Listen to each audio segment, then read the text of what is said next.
Hello friends, आप सभी का स्वागत है मेरे YouTube channel mission IAS PCS में।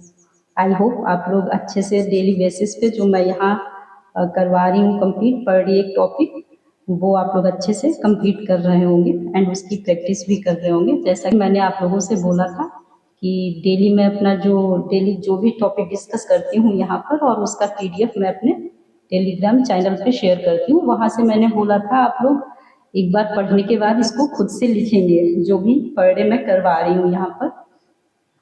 तो अभी जैसे कि हम लोग पढ़ रहे हैं हमारा ज्योग्राफी का ये हमारा ओशनोग्राफी है, मतलब कि समुद्र विज्ञान।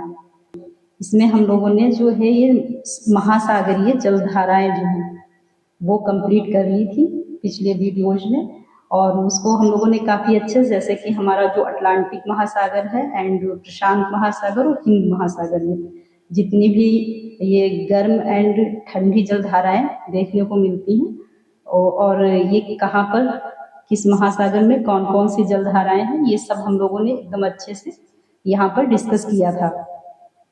एंड जैसे वहाँ पर मैंने बोला है कि मैं ये प्री एंड मेंस दोनों को बेस मानकर यहाँ पर डिस्कशन करती हूँ। तो मैंने क्या है, जैसे कि वहाँ पर जितना भी डिस्कस किया है वो प्री एंड मेंस दोनों के बेस पर किया है।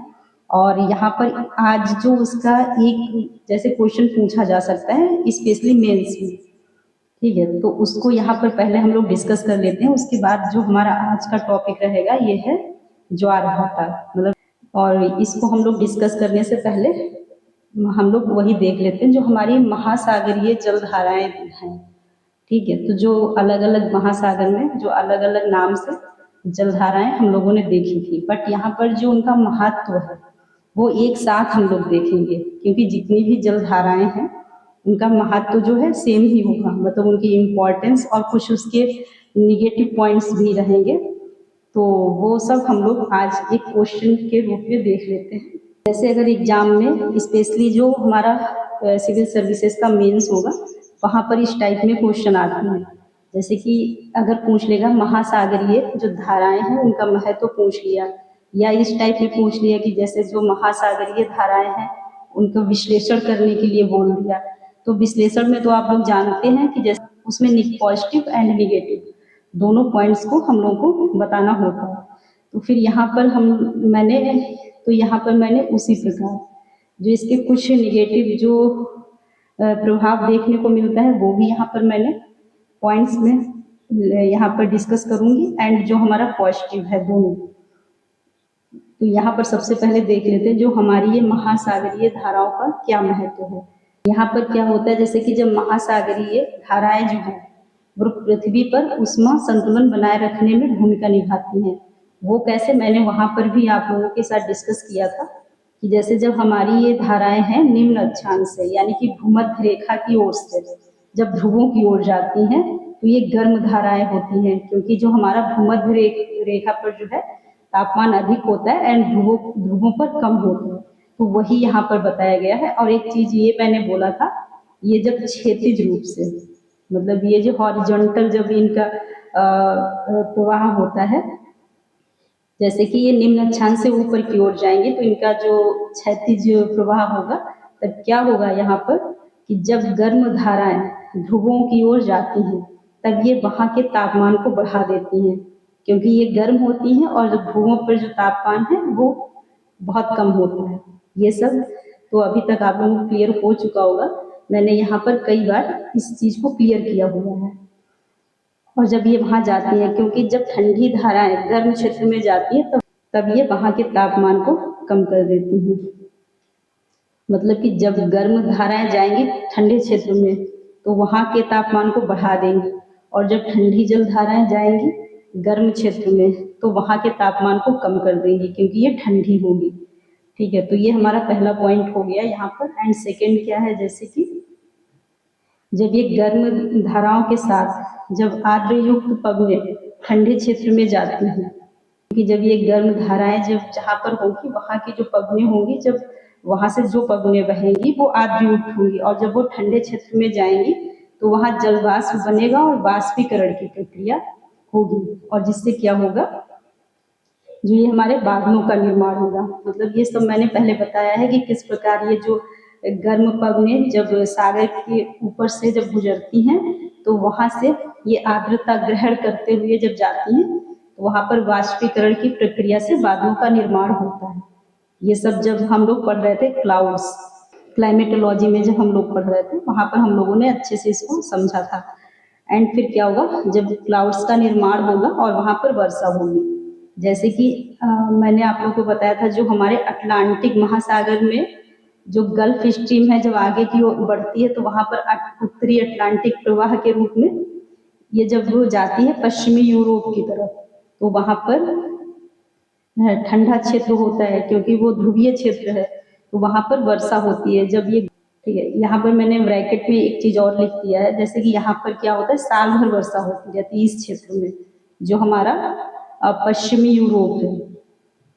इसके बाद यहाँ पर क्या है, जैसे कि जो गर्म धाराएं हैं जब ये ध्रुवों की ओर जाएंगी तो वहाँ पर इसका एक और, जैसे इसका एक और पॉजिटिव इफेक्ट होता है कि जब ये गर्म धाराएं ध्रुवों की ओर जाती हैं तो वहाँ पर जैसे कि इतना ठंडा होता है, वहाँ पर बर्फ जमी हुई होती है, तो वहाँ पर जमी हुई बर्फ को पिघला देती हैं, जिससे वहाँ जो बंदरगाह है वो बर्फ मुक्त बने रहते हैं।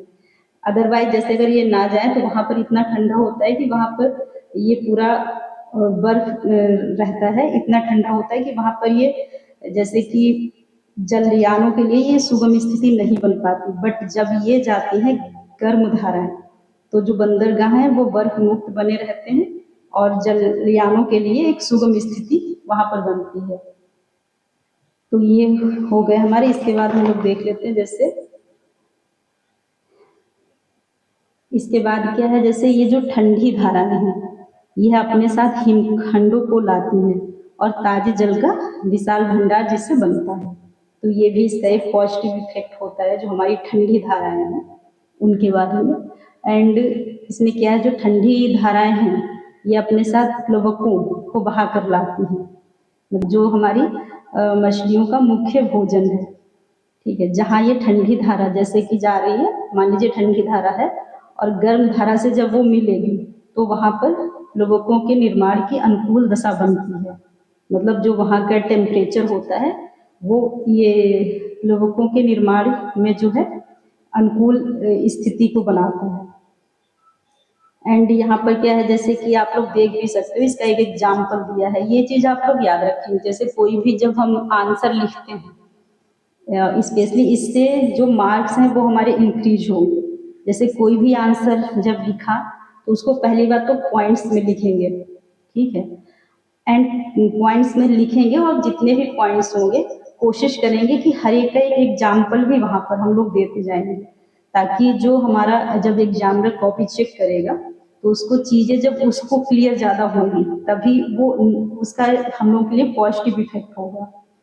तो इसको हम लोग कैसे क्लियर कर सकते हैं, जैसे कोई भी पॉइंट मैंने यहाँ पर डिस्कस, मतलब कोई भी पॉइंट यहाँ पर मैंने लिखा, ठीक है, देन उसको एक एग्जाम्पल के थ्रू जो मैंने लिखा है उसको प्रूफ करते हैं हम लोग, तो वो ज़्यादा क्लियर हो जाता है।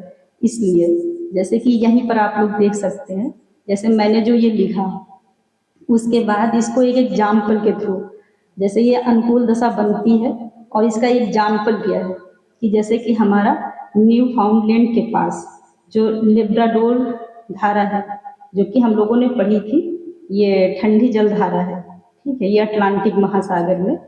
और जब ये ऊपर से आती है ध्रुवों की ओर से हमारे जो अटलांटिक महासागर में नीचे की ओर आती है, तो फिर ये जब जहाँ पर ये गल्फ स्ट्रीम धारा है, मतलब कि ये गर्म है, वहाँ पर आकर के जब ये गल्फ स्ट्रीम से मिलती है ये ठंडी जल धारा, और यहाँ पर ग्रांड बैंक जैसे मत्स्यन बैंक का निर्माण होता है, क्योंकि यहाँ पर वो अनुकूल दशा बन जाती है। जो ठंडी थी धारा वो गर्म धारा से मिली, तो वहाँ का जो टेम्परेचर है वो यहाँ पर जैसे कि जो हमारा मत्स्य पालन होता है उसके लिए अनुकूल वो टेम्परेचर हो जाता है वहाँ पर। एंड सेकंड भी यहाँ पर एग्जाम्पल एक और दिया गया है, जैसे कि ये पेरू के तट के पास भी ऐसे ही होता है। वहाँ क्या है, जो पेरू जल धारा है वहाँ भी प्लैंकटन लेकर आती है ये धारा, क्योंकि ये जब है ठंडी जल धारा है और जब ये आएगी यहाँ पर वाटर ऑफ वेलिंग की स्थिति बन रही थी। ये सब हम लोग समझ चुके हैं बहुत अच्छे से जब वहाँ पर पढ़ रहे थे ये। प्रशांत महासागर की जो जलधारा है। तो जब ये जलधारा आएगी तो प्लैंकटन लेकर आती है और यहाँ पर भी मत्स्य पालन के लिए अनुकूल स्थिति बनती है। यहाँ पर आप लोग देख सकते हैं, जैसे मैंने जो ये यहाँ पर पॉइंट्स में पहले लिखा और उसको 2 एग्जाम्पल से इसको प्रूफ किया, ठीक है। ये इसकी स्थिति भी यहाँ पर मतलब हम लोगों ने क्लियर की। देन इसके बाद एक और है, जैसे ये तो सारे जितने अभी तक जितने भी मैंने पॉइंट्स यहाँ पर डिस्कस किए वो हो गए हमारे पॉजिटिव, ठीक है। एंड यहाँ पर कुछ इसके जो निगेटिव इफेक्ट होते हैं, जो धाराएं हैं, वो भी यहाँ पर मैंने समझाने की कोशिश की है। जैसे कि यहाँ पर आप लोग देख सकते हैं जो हमारी ठंडी धाराएं हैं, यहाँ पर मतलब हाई प्रेशर होगा, यहाँ पर उच्च वायु दाब का निर्माण होता है, जिससे क्या होगा, यहाँ पर शुष्क हवाओं के कारण मरुस्थल का निर्माण होगा। क्योंकि जब यहाँ पर हाई प्रेशर होगा तो यहाँ पर शुष्क हवाएं चलेंगी और यहाँ पर मरुस्थल का निर्माण होगा। अब यहाँ पर भी आप लोग देखिए, जैसे मैंने ये बताया पहले कि यहाँ पर उच्च वायु दाब के कारण जो शुष्क हवाएं चलेंगी उससे जो है मरुस्थल का निर्माण होगा। और इसको अब मैंने एक एग्जाम्पल के थ्रू, जैसे यहाँ पर मैंने इसको प्रूफ भी किया है। जैसे कि क्या होगा, जैसे आप मतलब यहाँ पर देखा जा सकता है कि जो हमारी पेरू की जलधारा है, जब ये चलती है तो ये आटाकामा जो कि दक्षिणी अमेरिका में मरुस्थल का निर्माण होता है, ठीक है। तो एंड ये जो हमारी है, ये जो पेरू जलधारा ये प्रशांत महासागर में है और जो ये आटाकामा मरुस्थल है ये दक्षिणी अमेरिका में है। क्योंकि दक्षिणी अमेरिका के तट के पास ही ये जो हमारी जलधारा है ये दक्षिण से जो है उत्तर की ओर चलती है। ये आप लोगों ने वहां पर देखा था जब हम लोग प्रशांत महासागर की जलधाराओं के बारे में डिस्कस कर रहे थे, ठीक है। इसमें एक जलधारा ये मैंने बताई एंड सेकेंड एक और एग्जाम्पल है, जैसे कि वेंगुला धारा के कारण जो है कालाहारी मरुस्थल का निर्माण होता है। तो ये हमारा वेंगुला धारा कहाँ है, ये है अटलांटिक महासागर में, एंड जो कालाहारी और मरुस्थल है ये अफ्रीका में है। क्योंकि आप लोगों ने देखा था जो वेंगुला धारा है ये अफ्रीका के तट के सहारे ये भी उत्तर की ओर जाती है, जब हम लोग अटलांटिक महासागर की धाराएं पढ़ रहे थे। एंड इसके बाद एक और है धारा जो हमारी फॉकलैंड, ये भी अटलांटिक महासागर में है और ये जो है जब जाती है हमारे दक्षिणी अमेरिका, ये भी दक्षिणी अमेरिका, जैसे मान लीजिए ये दक्षिणी अमेरिका है, ये पूरा इस तरीके से, तो इसका ये एक साइड हो गया हमारा पश्चिमी तट, वहां पर ये अटाकामा है, ये है हमारा पश्चिमी, यहाँ पर पेरू की जलधारा है और इस साइड जो है हमारी ये फॉकलैंड जलधारा है जो दक्षिणी अमेरिका के पूर्वी साइड में। तो जो पूर्वी साइड में यहाँ पर जब ये फॉकलैंड धारा जाएगी और ये ठंडी जलधारा है, इसलिए यहाँ पर ये शुष्क हवाएं चलेगी जिससे कि यहाँ पर पैटागोनिया मरुस्थल का निर्माण होगा, ठीक है। और ये हमारा दक्षिणी अमेरिका में है। तो ये इसका एक निगेटिव भी है। और इसके बाद एक इसका निगेटिव, ये तो क्लियरली देखा जा सकता है, जो ये हमारी यहाँ पर ठंडी जलधारा है इसका निगेटिव इफेक्ट भी होता है। जैसे कि ये जो हमारी जब ठंडी जलधारा अपने साथ जो है विशाल हिमखंडों को लेकर के आती है, तो इसका एक तो पॉजिटिव इफेक्ट होता है कि ये जो हमारे ताजे जल का विशाल भंडार ये इससे मिलता है। बट इसका एक निगेटिव इफेक्ट क्या होता है, ये जो हिमखंड है जब ये जलयानों के लिए नकारात्मक स्थिति उत्पन्न करते हैं। जैसे कि अगर यहाँ से कोई जलयान जा रहा है, ठीक है, तो फिर क्या होगा, अगर सामने से ये हिमखंड कोई आ गया तो उससे टकराने की यहाँ पर स्थिति बन जाएगी। जब ये उससे टकराने का खतरा उत्पन्न हो जाएगा तो इसलिए इसको एक निगेटिव इफेक्ट के रूप में देखा जा सकता है।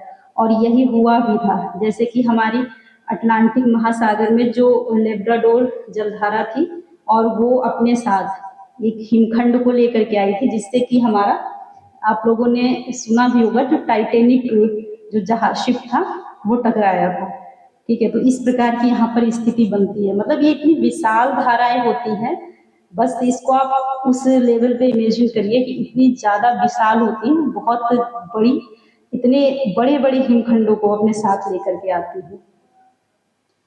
तो इसके बाद एक और पॉइंट है, जैसे ये भी निगेटिव भी है, यहाँ पर आप लोग देख सकते हैं कि जब ठंडी धारा और गर्म धारा आपस में मिलती है तो वहाँ पर तापीय विलोमता की स्थिति बनती है, मतलब इन्वर्जन ऑफ टेम्परेचर। ये तो आप लोग काफ़ी अच्छे से समझ चुके होंगे, ये मैंने क्लाइमेटोलॉजी में भी वहाँ पर डिस्कस किया था। इसमें क्या होता है, जब नीचे मान लीजिए कम टेम्परेचर है, उसके ऊपर जैसे जाएंगे टेम्परेचर अधिक हो गया, या नीचे अधिक है जब ऊपर जाएंगे कम हो गया, मतलब डिफरेंट होगा टेम्परेचर, तो उसी को हम लोग बोलेंगे तापीय विलोमता।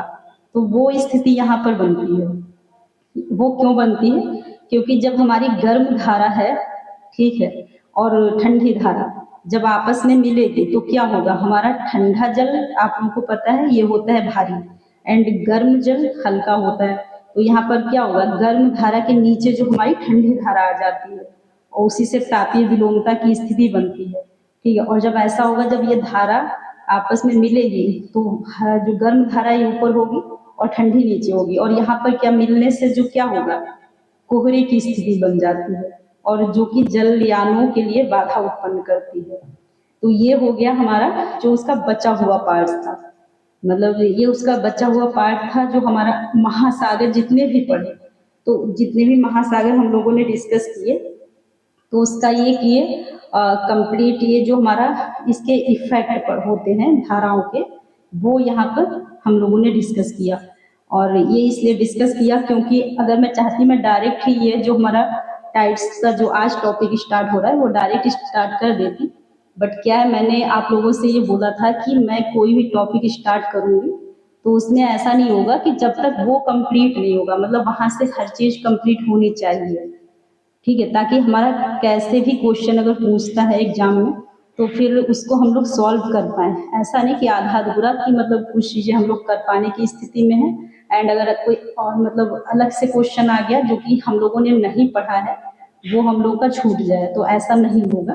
तो इसलिए ये एक क्वेश्चन छूटा हुआ था यहाँ पर, तो इसको हम लोगों ने डिस्कस किया। अब हम लोग देख लेते हैं जो हमारा आज का टॉपिक है, ये है ज्वार भाटा, मतलब टाइड एब्स।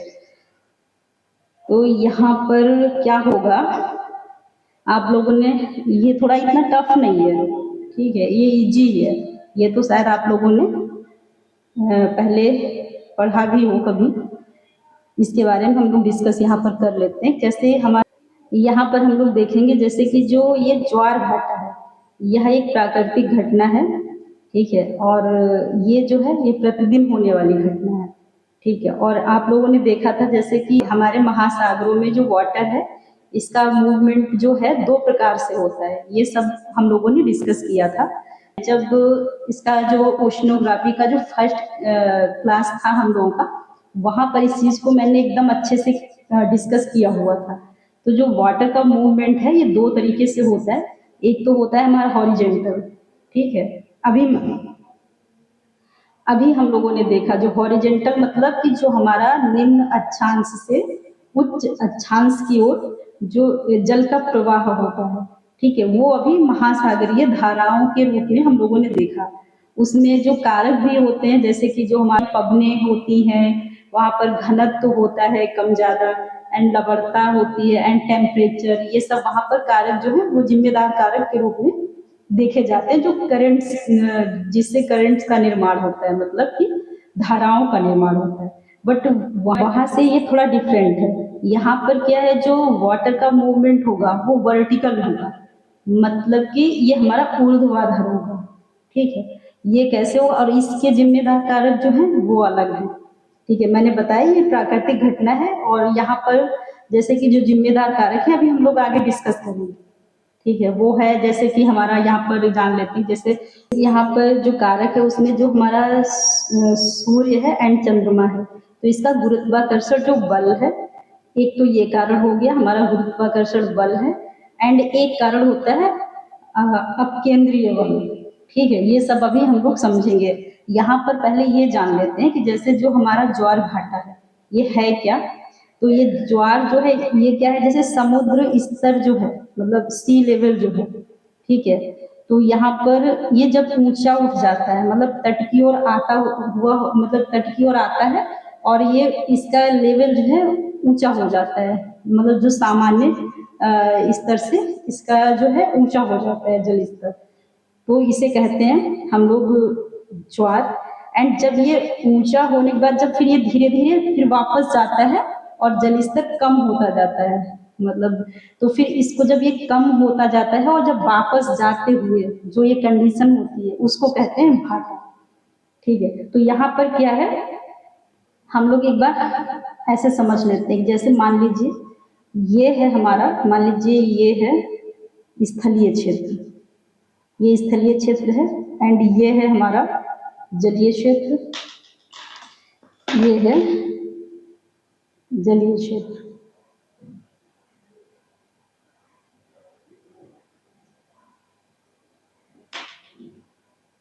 ये है हमारा अर्थ का सरफेस है ये,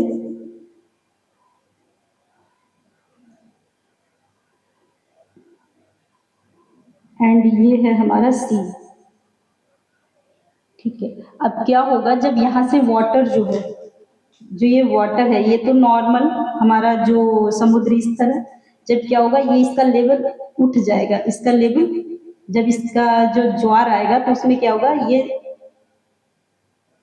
ये जो है ये जल स्तर नॉर्मल से, ये था हमारा नॉर्मल और ये उठ जाएगा और यहाँ से जब ये जल स्तर ऊंचा होता हुआ जाएगा और ये जब हमारे तटीय क्षेत्र में पहुंच जाएगा ये ऊंचाई पर, तो जब ये ऊंचे उठने की जो स्थिति होगी, जैसे कि जब ये ज्वार जो है ये आ रहा होगा तो फिर इसको बोलेंगे ज्वार, और यहाँ पर जो पहुंच जाएगा इसे बोलेंगे उच्च ज्वार। ठीक है, तो ये हो गया हमारा ज्वार। ठीक है, अब क्या होगा, यहाँ पर क्या होगा, भाटा में क्या होगा, जैसे कि ये हमारा यहाँ पर देखा ये है सतह एंड ये है हमारा सी,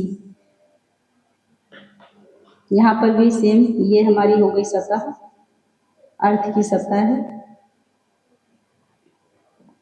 एंड ये है हमारा सी,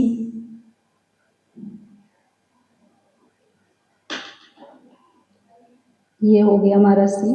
एंड यहाँ पर क्या होगा, जब ये जल ऊंचाई पर था, ये जो जल ऊंचाई पर था, अब यहाँ से जब ये जल जो है ये वापस जाएगा, ये मान लीजिए नॉर्मल है यहाँ पर, ठीक है, और यहाँ नहीं, ये तो यहाँ पर जैसे ये जो ऊंचाई पर जल है जब ये वापस जाएगा और जैसे जैसे ये एकदम ऐसे चला जाएगा वापस। ठीक है, तो जब ये वापस जाने की स्थिति होती है इसे कहते हैं हम लोग भाटा। तो ये हो गया हमारा ज्वार, ये हो गया उच्च ज्वार एंड ये हो गया भाटा। अब आप लोग एकदम क्लियरली यहाँ पर समझ गए होंगे कि क्या ये ज्वार एंड भाटा ये क्या है। ठीक है, और जब ये हमारा ये ज्वार भाटा आता है, ठीक है, तो जब ये ज्वार भाटा की स्थिति बनती है तो जब इसमें जो हमारे समुद्र में है जो ये जो वाटर की इसमें जो वेव्स होती हैं, मतलब इसमें जो उत्पन्न तरंगे होती हैं, तो इसे कहते हैं हम लोग ज्वारीय तरंग। तो यहाँ पर लिख देते हैं, जैसे ये ज्वारीय तरंग अगर वर्ड आता है, जैसे ये हो गया ज्वारीय तरंग, क्या होगा, मतलब कि समुद्र में उत्पन्न होने वाली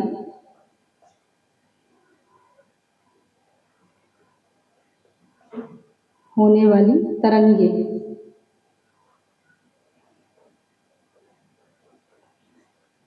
जिनसे ज्वार भाटा की स्थिति बनती है, जिनसे ज्वार भाटा की, जिनसे ज्वार की स्थिति बनती है,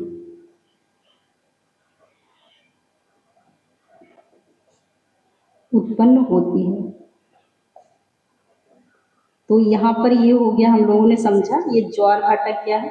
अब हम लोग देख लेते हैं, जैसे ये जो ज्वार भाटा है, ठीक है, इस पे दो बल यहाँ पर वर्क करते हैं, जैसे यहाँ पर दो बल लगते हैं जिससे कि ये स्थिति बनती है। तो यहाँ पर क्या होता है, ये हमारी उत्पत्ति के कारक हो जाते हैं, जैसे कि यहाँ पर देख सकते हैं जो ये पहला है हमारा, ये है गुरुत्वाकर्षण बल। ठीक है, और ये गुरुत्वाकर्षण बल जो है ये हमारा जो सन है एंड मून है, ये दोनों का यहाँ पर जो ये बल कार्य करेगा। एंड जो सेकंड है हमारा ये है अपकेंद्रीय बल। ठीक है, ये क्यों उत्पन्न होता है? ये गुरुत्वाकर्षण का जो बल यहाँ पर लगता है उसको संतुलित करने के लिए। जैसे इसे आप अपकेंद्रीय बल तो आप लोग जानते होंगे, जैसे कोई भी चीज है, कोई भी वस्तु है, वो अगर किसी जगह पर है, जब वो अपनी जगह से बाहर की ओर जाएगी तो वो होता है वो अपकेंद्रीय बल के कारण जाएगी। और जैसे कि जब कोई बाहर कोई वस्तु है, जब वो केंद्र की ओर आएगी तो उसको अभिकेंद्रीय बल बोलते हैं। ये सब लोग तो आप लोग पहले से ही जानते होंगे। तो यहाँ पर ये बताया गया है, जैसे ये जो ज्वार भाटा की जो स्थिति है, ये दिन में 2 बार बनती है। मतलब ये दिन में 2 बार ज्वार भाटा आते हैं, और एक बार जो है चंद्रमा के आकर्षण से और दूसरी बार अपकेंद्रीय बल से। ठीक है, ये अभी हम लोग यहाँ पर समझेंगे भी। तो पृथ्वी के प्रत्येक स्थान पर प्रतिदिन जो है 12 घंटे 26 मिनट के बाद ज्वार आता है, और तथा आने के बाद जैसे जो है ज्वार आने के 6 घंटे 13 मिनट बाद ये भाटा आता है। मतलब जब कोई जल उठा और आगे की ओर बढ़ा, मतलब तटीय क्षेत्र की ओर, देन उसके 6 घंटा 13 मिनट बाद ये वापस जाने लगता है, तो उसको भाटा कहते हैं। तो ये हो गया हमारा ज्वार भाटा। जैसे कि यहाँ पर देख लेते हैं कि जैसे ये है हमारा, मान लीजिए ये अर्थ है, मान लीजिए, ठीक है। अब यहाँ पर क्या होगा, ये है हमारा मून। ठीक है, यहाँ पर ये है हमारा मून। अब क्या होगा, यहाँ पर जो ये अर्थ पे मोस्टली, मतलब आप लोगों ने पढ़ा था 71% भाग पर जल है। तो यहाँ पर जब चंद्रमा का जो, और सूर्य चंद्रमा का गुरुत्वाकर्षण बल दोनों का यहाँ पर वर्क करता है, ये चीज आप लोग याद रखेंगे। बट ज्यादा चंद्रमा का गुरुत्वाकर्षण बल यहाँ पर कार्य करता है।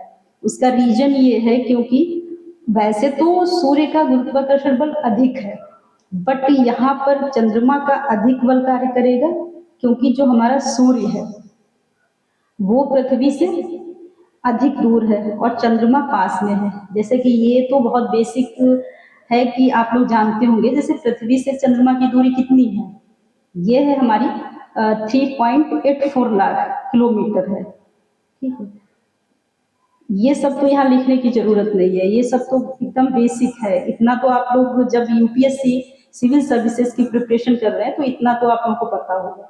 ठीक है, एंड जो जैसे कि ये तो हमारी चंद्रमा की दूरी बस इतनी ही है, 3.84 लाख किलोमीटर। बट जो सन की दूरी है वो आप कंपेयर करिए, जैसे 14.7 करोड़ किलोमीटर। यहाँ पर मैं लिख दूंगी अभी अभी आप बस ऐसे समझ लीजिए। तो यहाँ पर इसलिए हमारा जो गुरुत्वाकर्षण बल जो है कार्य करेगा वो चंद्रमा का यहाँ पर अधिक उसका इफेक्ट होगा। अब यहाँ पर समझ लेते हैं, जैसे मान लीजिए ये है हमारा 0 डिग्री देशांतर, ये सब भी आप लोग पढ़ चुके हैं। ठीक है, ये हमारा है 0 डिग्री देशांतर। ठीक है, और इसके अपोजिट में क्या होगा, मैंने आप लोगों को बताया था, इसके अपोजिट में जैसे जो 0 डिग्री है इसके अपोजिट में होगा हमारा 180 डिग्री, ये देशांतर होगा। देशांतर तो आप लोग जानते हैं, जो हमारे नॉर्थ से साउथ को मिलाने वाली रेखा है। अब यहाँ पर इसके अपोजिट ये हमारा अपकेंद्रीय बल होगा, वो यहाँ मैं समझाने की कोशिश कर रही हूँ। जैसे ये तो हो गया हमारा मून, ये है हमारा अर्थ। यहाँ पर जब बल कार्य करेगा, जब तो यहाँ का जो जल है, यहाँ पर मान लीजिए सागर है, तो यहाँ का जो जल है वो उठ जाएगा, मतलब ऊंचा हो जाएगा, इसे हम लोग बोलेंगे ज्वार। ठीक है, ये हो गया हमारा यहाँ पर ज्वार की स्थिति बनी। अब यहाँ पर जिस समय ज्वार की स्थिति बन रही होगी 0 डिग्री पर, उसी समय यहाँ पर लग रहा है ये हमारा, ये जो लग रहा है बल, ये है गुरुत्वाकर्षण बल। ये हो गया गुरुत्वाकर्षण बल के कारण यहाँ पर ज्वार की स्थिति बनी। एंड इसके अपोजिट में जो यहाँ पर इसको संतुलित करने के लिए, जो ये जल ऊपर की ओर उठा, इसको संतुलित करने के लिए इसके अपोजिट में ये हमारा यहाँ पर भी ज्वार की स्थिति बनी। जब यहाँ पर ये ज्वार की स्थिति बनी, बट यहाँ पर कौन सा बल कार्य करेगा, ये है हमारा अपकेंद्रीय बल। ये हो गया अपकेंद्रीय बल। तो ये हो गया हमारा, यही मैंने अभी बताया कि दिन में 2 बार ज्वार भाटे की जो हमारी स्थिति बनती है, और इसको भी हम लोग समझेंगे कि जैसे कि हमारा ज्वार जो है उच्च ज्वार और निम्न ज्वार, ये भी हम लोग समझेंगे। जैसे उच्च ज्वार कहाँ पर बनेगा, निम्न ज्वार कहाँ पर बनेगा, वो सभी चीजें यहाँ पर, जैसे कि यहीं पर हम लोग देख लेते हैं, यहाँ पर ये उच्च ज्वार है, और जब यहाँ पर ये जो आप केंद्रीय बल है और ये जो गुरुत्वाकर्षण बल है यहाँ पर अधिक है और यहाँ पर कम है, तो यहाँ पर बनेगा निम्न ज्वार। ये जो है यहाँ जल थोड़ा नीचा हो जाएगा, ये वाला एरिया, ये हो जाएगा हमारा निम्न ज्वार।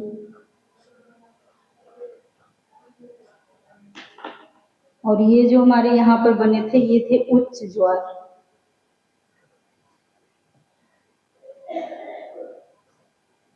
तो यहाँ पर ये चीजों को आप लोगों ने समझा। अब एक चीज और समझ लेते हैं कि जैसे ये तो हो गया यहाँ पर जो बल लगते हैं, और ये दिन में 2 बार कैसे ये स्थिति बनती है जो हमारे ज्वार भाटे की। ज्वार भाटा तो आप लोग समझ गए, जैसे कि ये जो हमारा जल है ये इसका स्तर ऊंचा होगा, समुद्री स्तर, और ये जल जब तटों की ओर आएगा तो ये यहाँ पर आने की जो कंडीशन बनेगी वो होगा हमारा ज्वार। फिर उसके जो मैंने बताया 6 घंटा 13 मिनट बाद जब ये वापस जाएगा तो उसे भाटा कहेंगे। ठीक है, ये सब अभी हम लोगों ने यहाँ पर देखा था, ये ज्वार भाटा। ठीक है, अब इसके बाद हम लोग समझ लेते हैं कि ऐसा क्यों होता है कि जैसे ये हमारा 2 बार स्थिति, और एक चीज और है, जित पूरी पृथ्वी के प्रत्येक स्थान की बात हो रही है। जैसे जब यहाँ पर ये बन रही है हमारी 0 के अपोजिट 180 है, वैसे जब तो ऐसे ऐसे यहाँ पर क्या होगा, जितने इधर देशांतर होंगे उसके अपोजिट वाले देशांतर पर ही अपकेंद्रीय बल लगेगा। तो यहाँ पर ये 24 घंटे में यानी कि 2 बार आना चाहिए। ठीक है, ये जो हमारा ज्वार है, बट यहाँ पर 12 घंटा 26 मिनट में क्यों आ रहा है? इसका रीजन ये है कि जैसे कि हमारा जो चंद्रमा है, जैसे ये पृथ्वी तो अपने अक्ष पर घूर्णन गति इसकी हो रही है, ठीक है, घूर्णन कर रही है, बट ये जो हमारा ये तो उपग्रह है ना, ये मून, ये पृथ्वी के चारों तरफ घूम रहा है। तो जब ये यहाँ पर ये टाइम का जो अंतर देखने को मिल रहा है, जैसे 12 घंटे होने चाहिए बट 12 घंटे 26 मिनट देखने को मिल रहा है। ऐसा इसलिए हो रहा है क्योंकि जैसे मान लीजिए ये 0 डिग्री है, यहाँ पर इसके सीध में ये है हमारा मून, बट जैसे जैसे ये पृथ्वी तो घूम रही, और जब ये 180 देशांतर जो है, जब ये 180 देशांतर इधर आ जाएगा यहाँ पर, जब यहाँ पर ये पहुंचेगा लगभग 12 घंटे में, जब ये यहाँ पहुंचेगा तो ये पृथ्वी जो ये हमारा, जब ये यहाँ पहुंचेगा तो क्या होगा, ये जो मून है हमारा ये भी थोड़ा सा मूव कर चुका होगा, और ये होगा हमारा 26 मिनट। ठीक है, इसलिए ये यहाँ पर 12 घंटे 26 मिनट हो जाते हैं। तो ठीक है, इसको समझ लेने के बाद अब हम लोग आगे, अब इसके बाद हम लोग डिस्कस करेंगे ज्वार भाटा के प्रकार। जैसे कि इसमें कई तरीके के ज्वार भाटा देखने को मिलते हैं। एक तो बहुत दीर्घ होते हैं, मतलब बड़े ज्वार भाटा, लघु ज्वार भाटा, ठीक है, और दैनिक है, इस टाइप में कई प्रकार के ज्वार देखने को मिलते हैं। तो ये क्यों ऐसा होता है, ये दीर्घ क्यों है, लघु क्यों है, ये सब हम लोग अब नेक्स्ट वीडियो में डिस्कस करेंगे। यहाँ पर बस इतना ही समझ लेते हैं, और इसका ये सब स्थिति क्यों बनती है, और यहाँ पर ये सब चीज़ देखेंगे कि जैसे ये हमारा जो मून है, जैसे कि ये हमारा यहाँ पर मून है, एंड यहीं पर जब सन होगा, ठीक है, तो तब यहाँ पर जो गुरुत्वाकर्षण बल अधिक लगेगा, जिससे कि यहाँ पर दीर्घ ज्वार की स्थिति बनेगी। एंड जैसे जैसे ये हमारा मून इस साइड आ जाएगा घूमकर, तो यहाँ पर क्या होगा, ये सन जो है यहाँ पर होगा और मून यहाँ पर हो जाएगा। तो इनकी जो गुरुत्वाकर्षण बल है ये सिर्फ मून का यहाँ पर रह जाएगा। तो यहाँ पर जो है लघु ज्वार बनेगा, ठीक है। और यहाँ पर ये दोनों का मिक्स हो रहा है, मतलब दोनों का यहाँ पर गुरुत्वाकर्षण मिलकर के यहाँ पर ज्वार को उत्पन्न कर रहा है, तो यहाँ पर अधिक बल है, तो यहाँ पर दीर्घ ज्वार बन रहा है। और ये सब जो कंडीशन बनेगी ये कब कब बनेगी, जैसे कि अगर आप लोगों ने पढ़ा होगा तो आप लोग जानते होंगे कि जब हमारा पूर्णिमा होता है एंड अमावस्या होता है, तब ये जो हमारा पृथ्वी एंड मून एंड सन, मतलब अर्थ मून एंड सन एक सीध में होते हैं। जब एक सीध में होते हैं तब यहाँ पर ये जो दोनों का गुरुत्वाकर्षण बल जो है सन एंड मून का एक साथ वर्क करता है और यहाँ पर दीर्घ ज्वार की स्थिति उत्पन्न होती है। तो एग्जाम में यही सब पूछा जाता है कि जो दीर्घ ज्वार बनता है वो कब बनता है, ठीक है, पूर्णिमा को या अमावस्या को ये बनता है। एंड जो हमारा सप्तमी एंड अष्टमी होता है, सप्तमी या अष्टमी, ठीक है, तब ये जो मून है ये यहाँ पर आ जाता है। तब सिंगल ये जो मून का है, जो हमारा गुरुत्वाकर्षण बल यहाँ पर कार्य करता है, तब जो बनती है हमारी स्थिति होती है लघु ज्वार की, ठीक है। ये सब चीजें इस प्रकार की, जो मतलब ये क्यों क्या, और ऐसा भी है कई जगहों पर, जैसे कि नॉर्मली मतलब सामान्यतः ये दिन में 2 बार जो है ज्वार भाटे जो है आते हैं, बट कई जगहों पर कल हम लोग डिस्कस करेंगे कि 4 बार भी ये देखने को मिलता है। और ऐसा क्यों होता है, ये 4 बार क्यों देखने को मिलता है, ये सब हम लोग अपना नेक्स्ट क्लास में हम डिस्कस करेंगे, क्योंकि अभी काफी बचा हुआ है। कुछ होता अगर 10-5 मिनट का तो मैं यहाँ पर डिस्कस कर लेती, बट अभी इसमें टाइम लगेगा। और मैं ऐसे ही बस मेन ये नहीं कि मतलब एकदम पॉइंट्स में कुछ पॉइंट्स में बस डिस्कस कर दूं, मैं इसको अच्छे से कॉन्सेप्ट क्लियर करना चाहती हूँ, ताकि यहाँ से एक बार कॉन्सेप्ट क्लियर होगा तो आप लोग भूलेंगे नहीं, ठीक है। बाकी फैक्ट मैं बता दूं तो वो तो कुछ टाइम के लिए लगेगा, हाँ इजी है, कम टाइम में हो गया, बट वो चीजें ज्यादा टाइम तक माइंड में नहीं रहती है, ठीक है। इसलिए हम लोग ये जो इसका रिमेनिंग पार्ट्स है वो नेक्स्ट वीडियो में डिस्कस करेंगे अच्छे से। और ठीक है, इससे रिलेटेड जो आज अभी तक मैंने डिस्कस किया हुआ है, अगर कोई कंफ्यूजन है, फिलहाल तो होगा ही नहीं, अगर है तो आप लोग कमेंट बॉक्स में पूछ सकते हैं। एंड वीडियो को सब्सक्राइब करें और उसके बाद बेल आइकन को प्रेस कर दें, ताकि जो आने वाले वीडियोज हैं उनका नोटिफिकेशन आप लोगों को मिल सके। एंड वीडियो को लाइक एंड शेयर भी करें। और उसके बाद जो हमारा टेलीग्राम चैनल है वहां पर जाकर इसका PDF आप लोग देख सकते हैं। और ये तो स्पेशली मैं बोलना चाहूंगी कि इसको वहां से देखकर, यहाँ पर मैंने डिस्कस किया है, ठीक है, इसके बाद आप लोग वहां पर जाकर जरूर इसको एक बार देखिए। देन उसके बाद नेक्स्ट डे जितना भी यहाँ मैंने डिस्कस किया है, और आप लोग वहां से पढ़ने के बाद फिर इसको खुद से लिखने की प्रैक्टिस जरूर करेंगे, और ये डेली बेसिस पे ही होना चाहिए। तो ठीक है फ्रेंड्स, यहीं पर हम लोग कंप्लीट करते हैं। Okay, thank you.